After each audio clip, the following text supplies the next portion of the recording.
sa ating channel, Kuya Paul of TV. For today's video guys, update yun sa mga ibon natin na na-hold nung second lap derby natin last Sunday. Ito na yun guys, balik na yung Warriors natin na hold yan, si 065 at saka yung isa ito guys,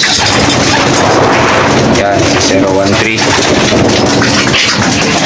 At yun namang ibon natin na sa south natin, dalawang ibon, isa lang umuwi, walang si light shaker lang nakauwi. Yun ang ibon na yan, yun lang nakabalik sa atin. At yung dark shaker pala kaparis ni Grizzle, di na pala nakabalik. Yun lang guys, update sa mga ibon natin. Hanggang dito lang muna tayo, bye.